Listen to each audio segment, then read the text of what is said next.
Irmãos e irmãs, então aqui nós estamos com duas leituras também interessantes. Na carta aos Coríntios, essa analogia que São Paulo faz é muito interessante. Primeiro,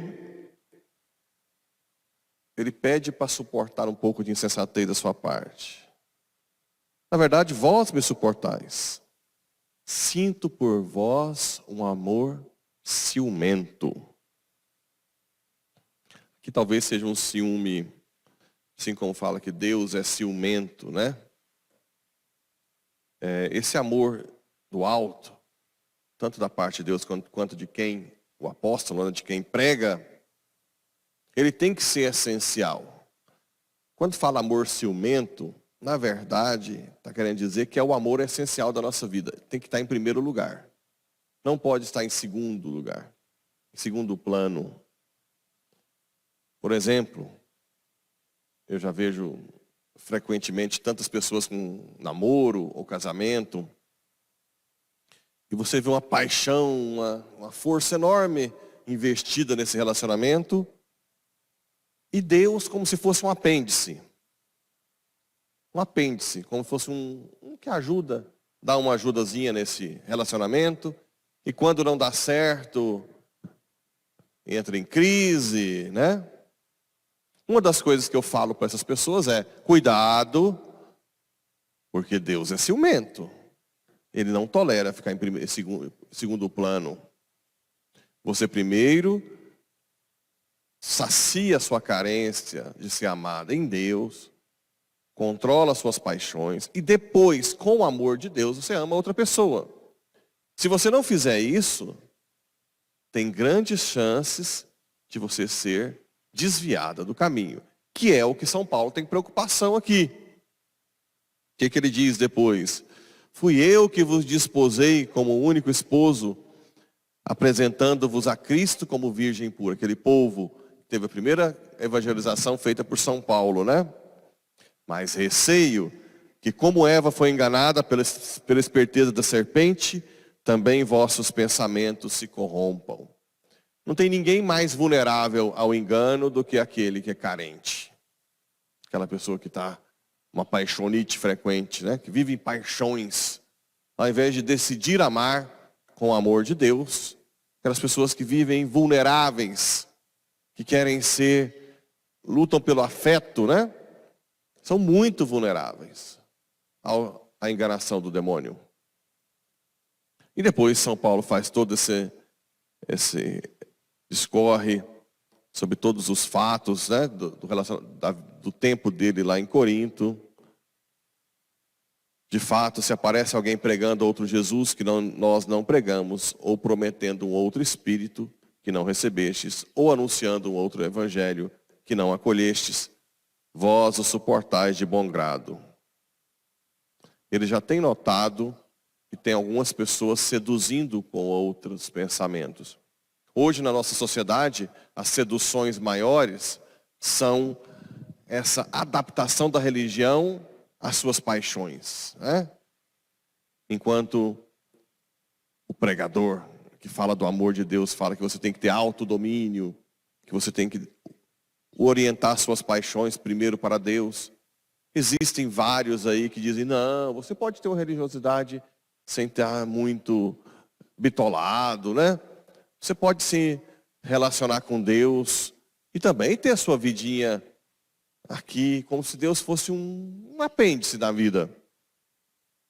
E eu disse e repito, Deus é ciumento. Ou ele é tudo ou nada. Ele precisa estar em primeiro lugar. Esse é um fato.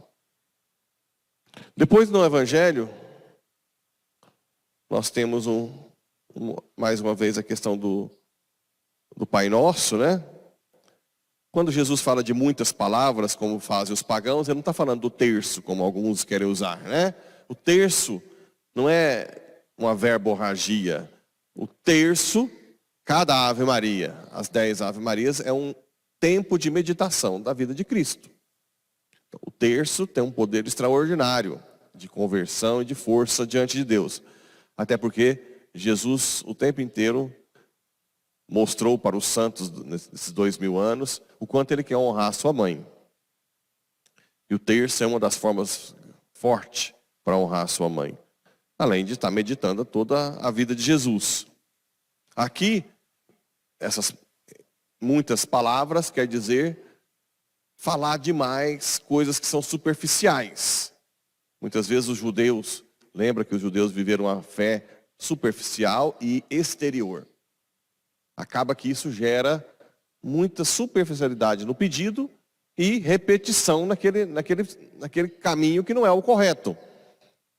Aí Jesus fala, Deus já sabe, né? Pois o Pai já sabe do que precisais. Quando forem rezar, rezem assim. Aí tem o Pai Nosso, com 7 pedidos, porque é o número da perfeição. Pai Nosso, santificado seja o teu nome, venha o teu reino, seja feita a tua vontade, assim na terra como nos céus, né? O pão nosso de cada dia dai-nos hoje, perdoa as nossas ofensas, assim como nós temos ofendido. Não nos deixeis cair em tentação, mas livra-nos do mal. 7 pedidos, a perfeição. Mas ele dá ênfase nesse do perdão. Tanto é que ele continua. De fato, se vós perdoardes aos homens as faltas que eles cometeram, vosso Pai que está nos céus também vos perdoará. Mas se vós não perdoardes aos homens, vosso Pai também não perdoará. Aqui mais uma vez entra a questão do perdão. Eu vejo o seguinte, a pessoa que não perdoa, ela se fecha, né? Ela não está aberta à misericórdia. Não é que a misericórdia de Deus deixa de existir para a pessoa no seu juízo particular. Mas se você é uma pessoa rancorosa, naturalmente você se fecha em si, e na hora que Deus oferecer sua misericórdia, você não vai ser capaz de aceitá-la. De tanto que você está voltado para si. Então, a questão do perdão é quase como se fosse essencial no ser humano. Porque é o perdão que te abre para o outro e para Deus. E mais uma vez, assim como tudo, o perdão não é uma força que você, eu vou perdoar. O perdão nasce de uma transcendência. Você transcende aquela situação. Como? Na oração. O perdão, esse perdão horizontal, eu vou perdoar, mas ela fez isso comigo, mas ele fez, não é possível. Fica sempre um cabo de guerra que nunca sai do lugar. Quando você reza e vai para o alto, aquela situação se torna abaixo de você e fica muito mais fácil de ser controlada. Então, não consigo perdoar. Reza, pede a graça do perdão. Pede a santidade, pede o dom da oração, que pouco a pouco aquela situação se torna fácil. O que seria quase impossível para nós, com a transcendência, com a oração, ela se torna fácil de perdoar. E, como eu disse também, o perdão a algumas pessoas, por exemplo, difíceis, não quer dizer que você tem que estar o tempo inteiro perto delas. Eu sei que tem pessoas difíceis, né? De relacionamento, mesmo na família. Mas o perdão é algo interior.